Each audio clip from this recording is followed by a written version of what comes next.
Bueno, estamos en vivo con el doctor Antonio Caponeto. ¿Cómo le va, profesor? ¿Cómo te va, Ezequiel? Muy bien. Bueno, muchas gracias por venir. Y bueno, para empezar, No he ido a ningún lado. ¿cómo? En realidad no he ido a ningún lado, estoy en mi casa. Pero te Está en su agradezco casa, por la está en su vez. casa. Por venir al programa, por venir al programa. Bueno, Este, bueno, no, como para empezar, para el que pueda llegar a ver esto y no lo conozca a usted, quizás preguntarle cuáles son sus principales áreas de investigación o a qué se ha dedicado en su vida, ¿no? bueno, yo no me dedico al autorreferencialismo. Me pone un poco nervioso el género autobiográfico. Así que voy a ser un poco parco. Yo soy profesor de historia, doctor en filosofía, y he tratado de abarcar como pude esas dos áreas, la historia y la filosofía. Y después tuve algunas derivaciones por el terreno de la pedagogía, del periodismo, de la poesía. He llegado a perpetrar algunos versitos, espero que nadie se haya enterado de eso, pero bueno, es más o menos lo que hago. Bueno, muy bien, muchas gracias. Con eso alcanza. Bueno, la idea de hoy es hacer un breve coloquio, un breve diálogo sobre la relación entre la cultura y la religión, pero no cualquier religión, sino la verdadera religión, la Iglesia Católica. Entonces, la primera pregunta, como para empezar, que me gustaría hacerle, profesor, es ¿cómo se puede definir de manera, por lo menos, satisfactoria el término cultura, ¿no? Es un término muy usado por las masas, pero que quizás no se comprende bien en su definición. ¿Cuál sería la correcta definición del término cultura? No sé si la correcta, pero yo suelo explicar que la cultura es una triple forma de cultivo. Es un cultivo interior del hombre respecto de su propia interioridad, en un sentido agustiniano. No salgas de ti mismo, vuelve a ti, en el hombre interior mora la verdad. Es un cultivo interior. Es además un cultivo exterior del hombre en relación con otros hombres. La cultura supone proximidad, alteridad, patencia de la alteridad y de la proximidad. Y es un cultivo exterior no solamente del hombre respecto de otros hombres, sino también del hombre respecto de las cosas. Y en esto vuelvo a San Agustín, cuando dice, vemos las cosas porque existen, pero las cosas existen porque Dios las ve. De modo que el hombre verdaderamente culto sería aquel capaz de establecer esta ecuación, que es de origen paulino en realidad, ¿no? Cuando San Pablo dice, todas las cosas son vuestras, pero vosotros sois de Cristo y Cristo es de Dios. Entonces la cultura supone también un cultivo exterior del hombre respecto de sus semejantes y del hombre respecto de las cosas. Las cosas son realidades cargadas de sentido, ¿no? Que es el principio básico del realismo, que dice Gilson en el Vademecum para realistas. Res sum, las cosas son. Por eso pueden ser cosas conocidas, ¿no? Ergo sum res cognosce. Pero la definición de cultura no quedaría del todo completa o acabada, a mi juicio, si además de definirla como un cultivo interior y un cultivo exterior desdoblado, si no se hablara de la coronación natural que tiene este cultivo, que es el vertical. Entonces, la cultura remata y corona y se ordena a el cultivo vertical. Y es aquí donde la palabra cultura se asocia con lo cultual. Entonces, no puede haber cultura sin ese ordenamiento de las cosas y del hombre al servicio de Dios. No puede haber cultura sin verdadero culto. Bien, y aquí otra vez volvemos o retomamos el pensamiento de Piper, ¿no? Cuando en la más conocida de sus obras, El ocio y la vida intelectual, establece una relación entre ocio, cultura y culto.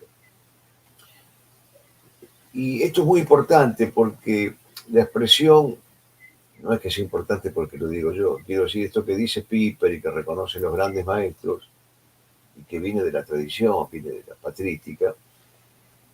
Esto es muy importante porque tira por tierra el concepto de cultura laica, de laicidad, de naturalismo. Bien miradas las cosas, no existe la cultura laica. Toda cultura termina siendo cultual. Podrá ser cultualmente mala si el Dios al que sirve es un Dios falso.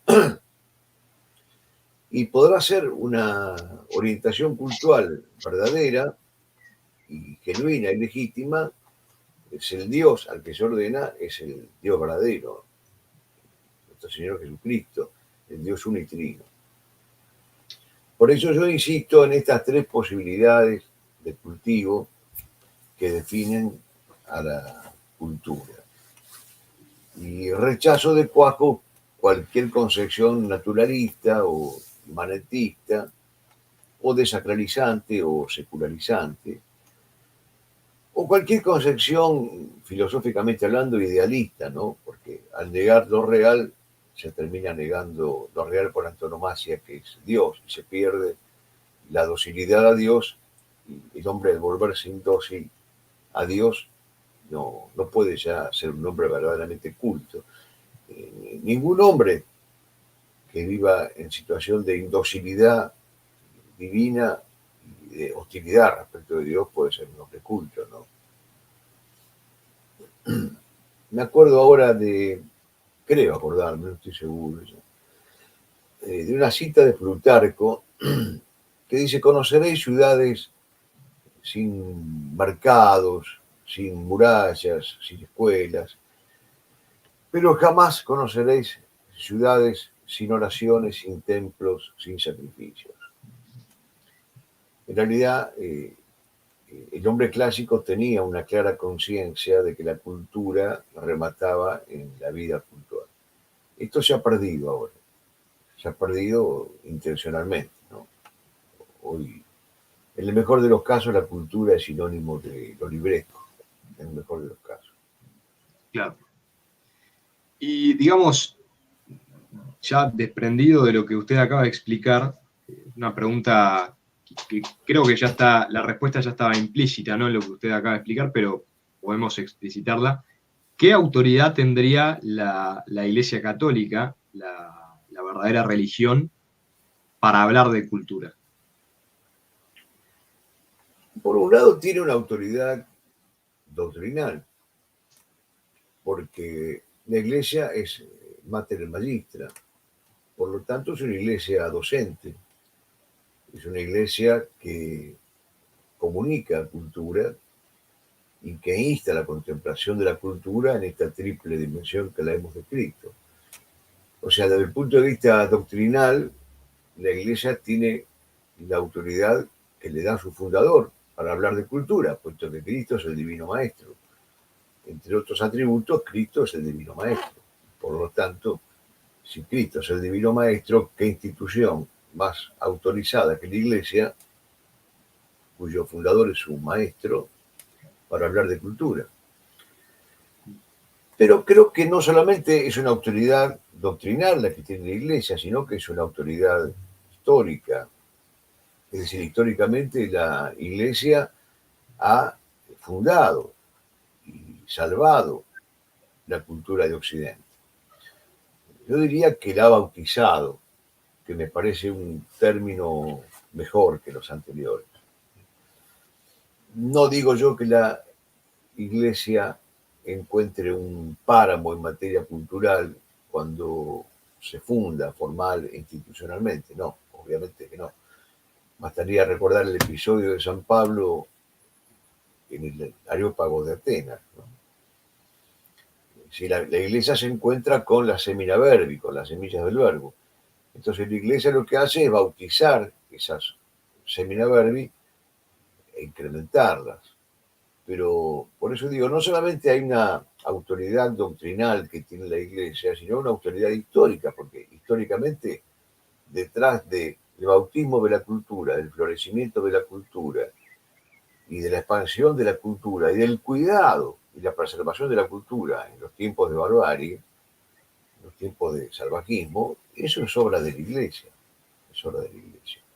O sea que sí, la Iglesia está firmemente autorizada para hablar de cultura, para explicarnos qué cosa es la cultura y para instarnos a que nosotros nos cultivemos, ¿sí? Yo diría entonces que hay como una autoridad de carácter doctrinal y una autoridad de carácter histórico. Y tal vez, no estoy seguro, estoy pensando en voz alta esto, hay como una autoridad empírica, porque la Iglesia, contrariamente a lo que sembró en su momento el protestantismo y ahora recogen todos los detritos ideológicos que derivan en gran parte del protestantismo, la Iglesia siempre tuvo en su seno, siempre fue capaz de cobijar en su seno una serie de hombres de ciencia de envergadura. Hay un libro poco conocido de un sacerdote que se llama Aimieux, Antonio Aimieux, y el libro se publicó entre 1920 y 1928 y se llama La parte de los creyentes en los progresos de la ciencia en el siglo XIX. No se entiende mucho el título porque es un castellano un poquito arcaico, pero la parte de los creyentes quiere decir qué parte tuvieron, qué participación tuvieron los creyentes en los progresos de la ciencia en el siglo XIX.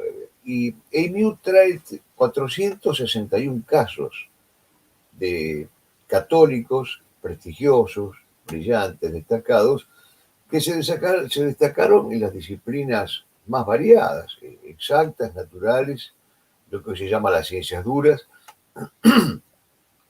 ni hablemos de las humanidades. Igual, el libro de Aimieux no es el primero que sale en este sentido. Hay uno anterior, de 1878, de un padre, un sacerdote francés, Boignot. El libro se llama Los esplendores de la fe, los esplendores de la fe o armonía perfecta de la revelación, la ciencia y la razón. Y este Boignot, también ilustre desconocido, era un personaje extraordinario, o sea, era matemático, era físico, era políglota, era director de una revista científica, autor de trabajos sobre el cálculo diferencial, sobre el telégrafo eléctrico. Quiero decir, se me ocurre ahora que desde el punto de vista empírico, también la Iglesia tiene autoridad para hablar, porque no es que no engendró ningún hombre de ciencia. Esto lo digo contemporizando un poquito con aquellos que creen que ser culto es dedicarse a las ciencias duras, ¿no? Yo no es que quiera subestimar el papel de las ciencias duras, pero indudablemente el día que se recupere el recto ordenamiento de los saberes o la recta epistemología, el mundo se dará cuenta que las ciencias duras y aplicadas guardan subordinación con las ciencias teoréticas. El mundo y la sociedad nuestra en particular agonizan no por falta de cálculos matemáticos, sino por falta de teología y de metafísica. Lo primero que necesita un pueblo es teología y metafísica. Esto lo intuyó don Juan Manuel de Rosas, ¿no? Curioso, un hombre que no se dedicaba a las lecturas escolásticas, tenía sus lecturas, pero no precisamente escolásticas, aunque era un pensador contrarrevolucionario. Y en un momento él dijo, la primera necesidad de los pueblos es la calma y el silencio, que es la traducción criolla de aquello que enseñaban los padres, ¿no? Un pueblo necesita primero teología y metafísica. Por falta de estas dos grandes disciplinas es que estamos como estamos. Pero bueno, ya hablé demasiado. Perdón. No, me parece muy interesante, digamos, los tres puntos que menciona, el punto, digamos, la autoridad doctrinal de la Iglesia por vía de su divino fundador, el doctor, ¿no? El doctor por eminencia, la vía histórica, ¿no? La influencia histórica que la Iglesia ha tenido en la construcción, si vale el término, la construcción de la cultura. Y por último, esto que decía de la vía empírica, ¿no? Un comentario sobre eso. Creo que ya, digamos, los dos ejemplos que usted puso ya valen para desmitificar por completo aquella leyenda negra que corre de que la ciencia y la religión van por caminos separados, o que la ciencia lleva al ateísmo necesariamente, ¿no? Este, pero volviendo, sí. No, bueno, es un punto clave, ¿no? Insisto, no es que sea clave porque lo estoy diciendo yo, estoy tratando de decirlo yo porque es un punto clave, pero si uno toma el famoso Sermón 43 de San Agustín, que a su vez está inspirado en Isaías, él dice claramente algo que después se convirtió en fórmula en todo el medioevo y hasta presente. Creo para comprender y comprendo para creer mejor, ¿no? Sí, la famosa fórmula credo ut intelligam, intellego ut credam. Bueno, esto es muy importante. Esto no es un punto colateral o subalterno, es un punto central en la recta concepción católica de la armonía entre la fe y la razón, ¿no? Esto, para nuestro bien, fue retomado en su momento por Juan Pablo II cuando escribió la Fides et Ratio, creo que en 1998. Juan Pablo II actualiza esta vieja fórmula que estaba como olvidada, y muchos católicos toman conciencia de que esa fórmula existe. Pero claro, es un punto clave, es un punto central, la armonía entre la fe y la razón, que viene de lejos esta concordia, porque ya te digo, esto está dicho por Isaías. Pero digamos que en la patrística aparece, claro, esta armonía. Y Santo Tomás la llevará a su culminación, ¿no? Cuando el padre Gorosito Heredia, haciendo el elogio de Santo Tomás, dice: oh inteligencia, hermana del misterio. Esa es la síntesis asombrosa que logra Santo Tomás. La inteligencia, hermana del misterio. La fe y la razón concordemente y convergentemente en marcha. Bueno, esto ha sido olvidado por el mundo moderno, pisoteado. Y cuando digo mundo moderno, digo la iglesia en primer lugar, porque la iglesia hoy se ha entregado al mundo de un modo canallesco y vil. Pero debe ser recuperado por nosotros, por lo menos alguien tiene que recordar todo esto. Sí, es interesante eso que menciona sobre la importancia de recordar, ¿no? El vínculo esencial entre fe y razón, algo que ya fue definido infaliblemente por el primer Concilio Vaticano. Lo que es curioso también es que si uno se toma el trabajo de leer todos los documentos magisteriales que tratan sobre la formación de los sacerdotes o de la formación en filosofía, etcétera, siempre la figura de Santo Tomás de Aquino aparece vigente. Incluso esto aparece en el Concilio Vaticano II, ¿no? Que muchos van a utilizar como instrumento para tratar digamos, de desprestigiar el valor de la tradición, pero incluso si uno lee los documentos del concilio va a encontrarse con que el concilio resalta sobre todo, sobre todos los doctores, la figura de Santo Tomás de Aquino, además de los padres de la iglesia, ¿no? Este, Bueno, algunas gotas de catolicidad cayeron sobre el Concilio Vaticano II, una especie de semina verbi retrasado. Pero sí, admito eso, sí, está bien. Todo lo que se pueda aportar a la hermenéutica de la continuidad cuenta con mi apoyo. Lo que no te entendí es lo que dijiste antes de que el Concilio Vaticano I definió la infalibilidad de la concordia entre la fe y la no, razón. lo que quise decir es que seguramente recuerde aquella fórmula que dice que está bajo anatema, ¿no? Bajo pena de anatema, de que el juicio Dios es puede demostrarse por medio de la razón. Eso quise decir. El juicio. El juicio de que Dios es, o de que Dios existe, por decirlo de manera más impropia.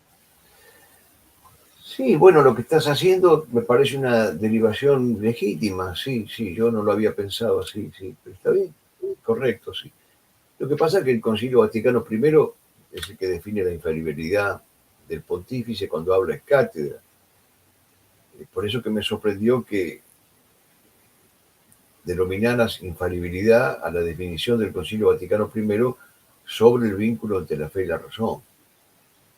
Una cosa es que la ratifique, la recuerde, la aconseje, también en el sílabus, ¿no? Obviamente.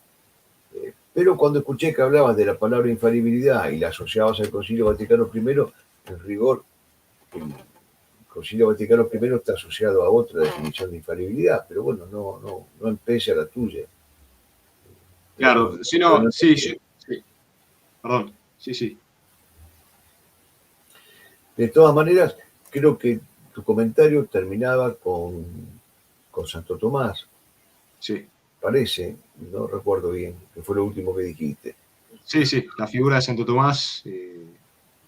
Sí, es una figura emblemática, obviamente, una figura culminante. Hay que tener en cuenta, el Papa León XIII lo llamó el más santo entre los doctos y el más docto entre los santos.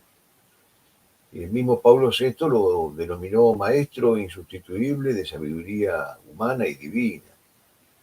De modo que estamos, sí, ante una figura tutelar de la Iglesia, por supuesto que sí. Y yo creo que se puede aplicar en este momento de nuestra conversación un pensamiento de Gilson, al que ya hemos citado, pero no en este caso el realismo metódico, sino un libro importante que tiene, que se llama El filósofo y la teología. Gilson dice que un tomista es un espíritu libre, pero esta libertad no consiste en no tener Dios ni maestro, sino más bien en no tener otro maestro que Dios. Pues Dios es la única protección del hombre contra las tiranías del hombre.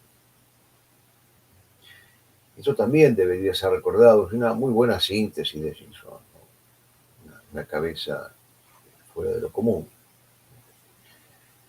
Es decir, Santo Tomás es un maestro no solamente en materia teológica, filosófica, sino en materia criteriológica.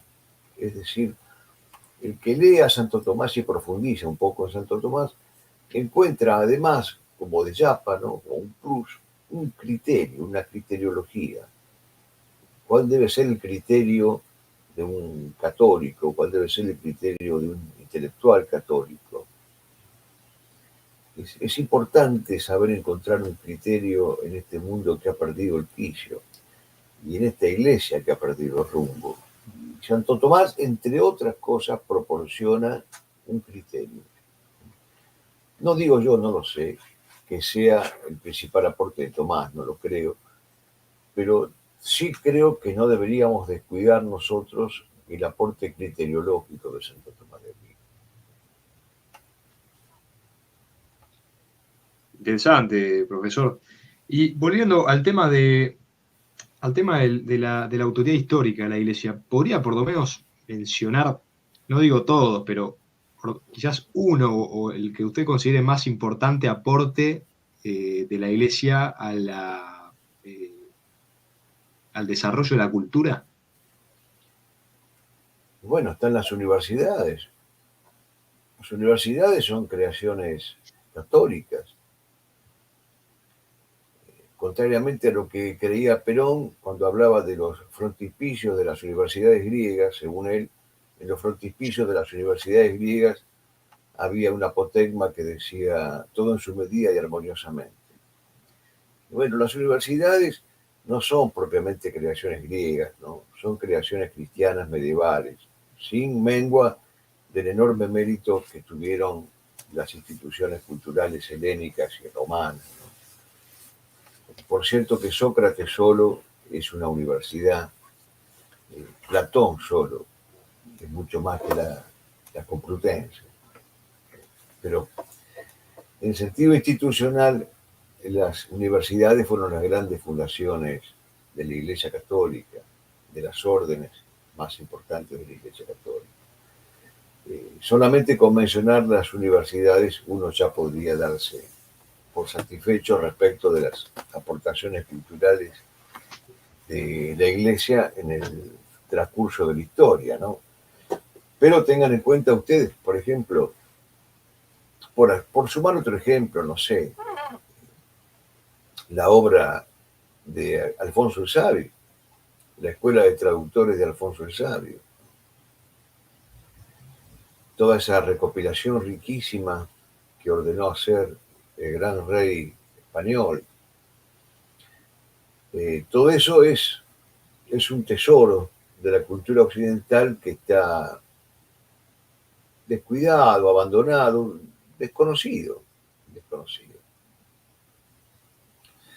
Incluso podríamos poner ejemplos más cercanos a nosotros, ¿no? Aquí en la Argentina, un autor como Juan Alfonso Carrizo se tomó el trabajo de recopilar los cancioneros populares de la tradición católica hispánica en nuestra patria. Y el resultado fue asombroso. Este hombre publicó más de 8 volúmenes de antologías de cancioneros y romanceros de origen hispano medieval, que son un tesoro de la cultura católica, y además de otros libros que publicó, ¿no? Pero este personaje, por ejemplo, Juan Alfonso Carrizo, es absolutamente desconocido.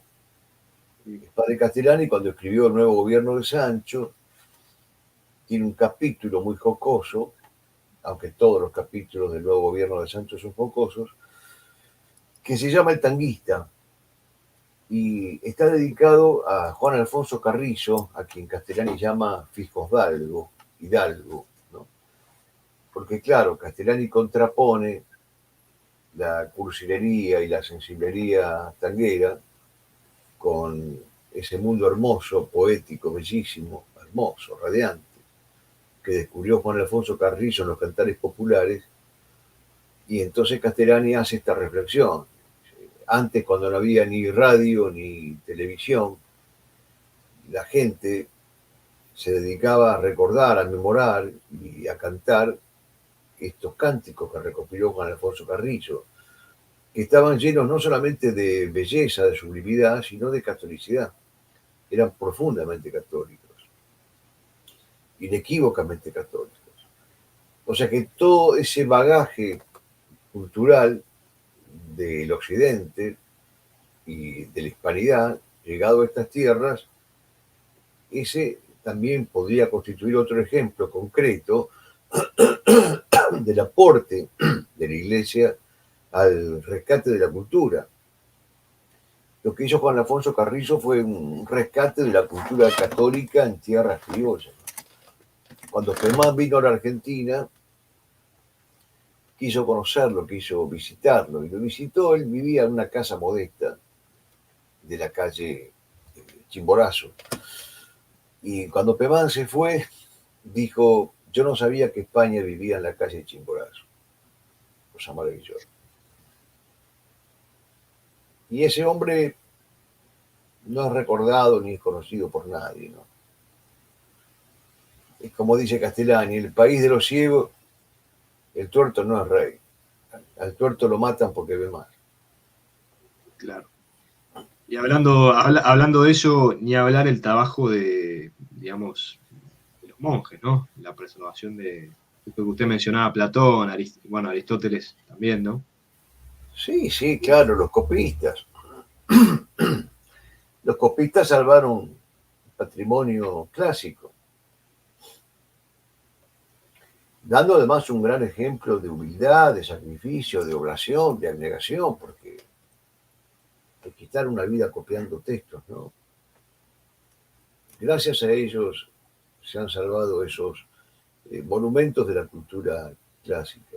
Sí, ya lo creo. Sí. Has hecho bien en recordar la obra de los copistas. Es un ejemplo importante.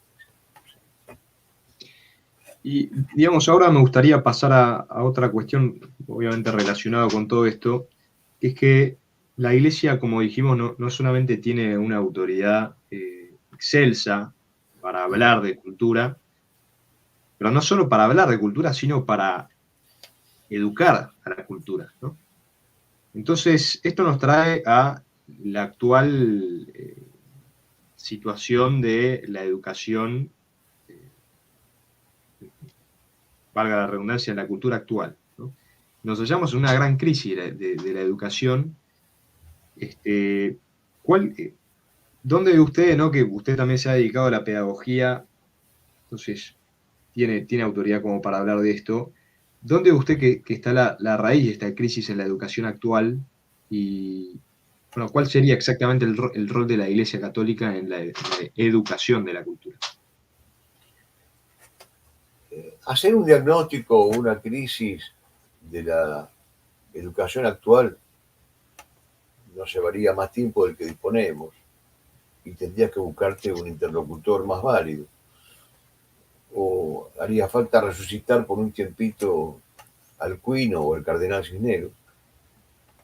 Yo lo que creo es que la educación está en crisis porque los pilares constitutivos de la misma han sido cercenados o negados. ¿Y cuáles son los pilares constitutivos básicos, algunos de ellos, de la educación? La noción de escuela, por ejemplo, la noción de cultura, la noción de palabra, la noción de maestro, la noción de inteligencia. Entonces, la crisis de la educación es crisis de definición y crisis de identidad. Ya nadie cree que la escuela sea el lugar del ocio. Ya nadie cree que la cultura sea una triplicidad de cultivos que remata en Dios. Ya nadie cree que el maestro es un genitor, como lo llama Santo Tomás. Ya nadie cree en estas cosas. Pero bueno, esa es la explicación de la crisis de la cultura. Ezequiel, voy a tener que hacer un alto. Si querés, Sí. después retomamos, porque estoy solo y me acaban de tocar la puerta. No sé si es alguien importante o un ladrón que pide permiso. ¿Podemos retomar después? Por supuesto, sí, sí, lo espero. Bueno.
Aprovecho, bueno, el corte providencial para hacer una recomendación de un libro relacionado al tema de la educación, la cultura, ¿no?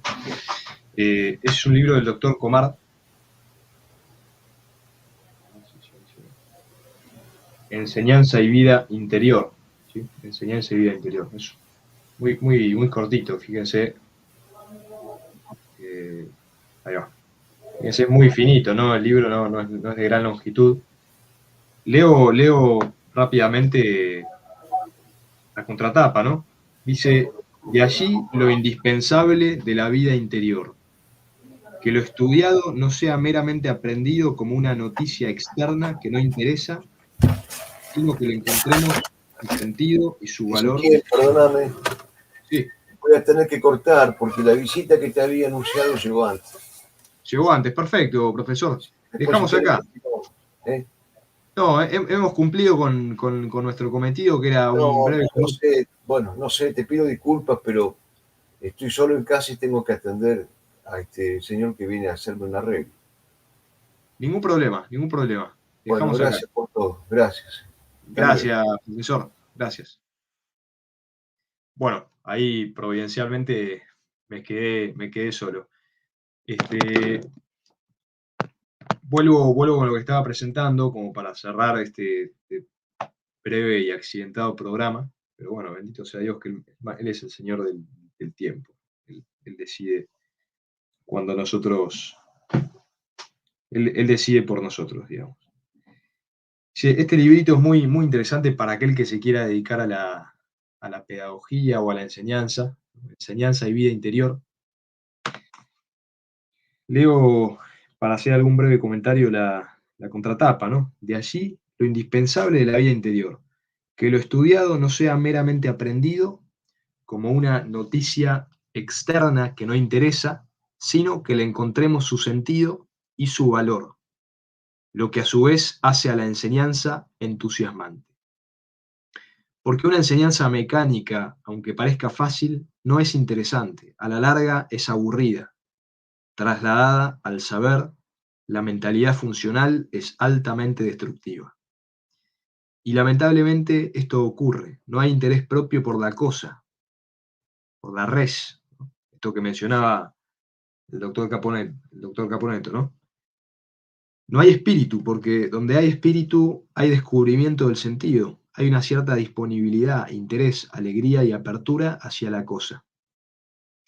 De allí la importancia del contacto con un gran maestro que a uno lo apasiona, le comunica el interés vivido.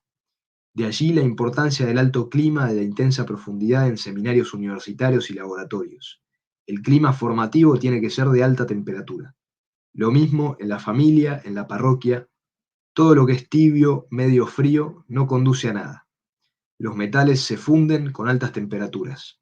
El contacto se establece entre corazones apasionados.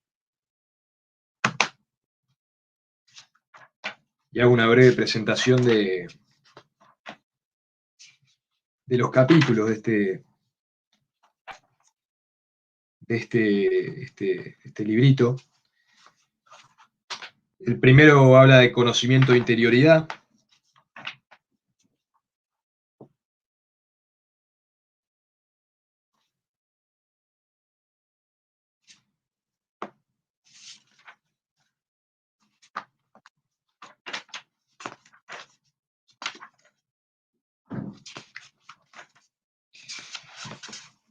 Conocimiento de interioridad es el primer capítulo.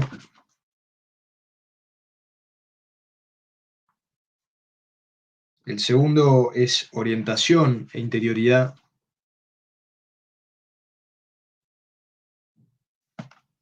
El tercero es vida interior, presencia e irradiación. A mi juicio, este es el más atractivo, ¿no? Vida interior significa presencia e irradiación.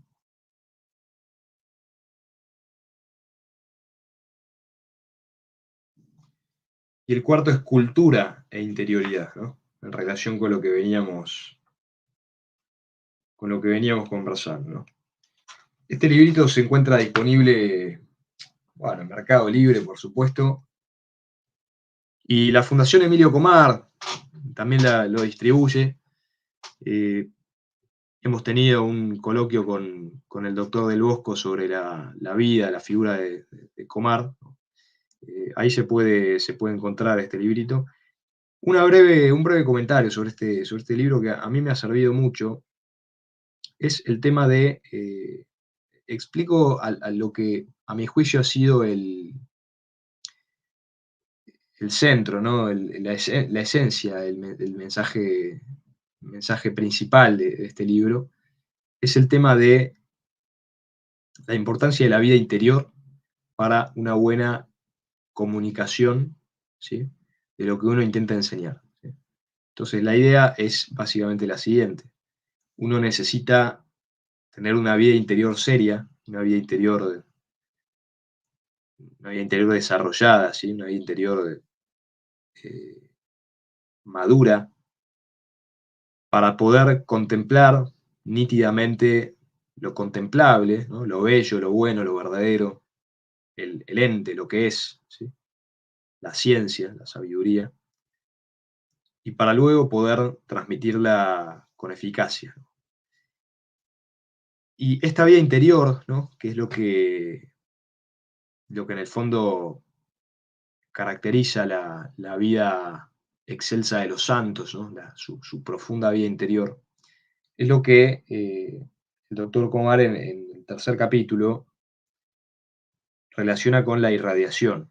Cuando uno tiene una vida interior profunda, madura, seria, desarrollada, uno irradia por naturaleza. Uno no tiene que enfocarse o hacer esfuerzos en transmitir, ser eficaz, sino que uno irradia automáticamente, ¿no?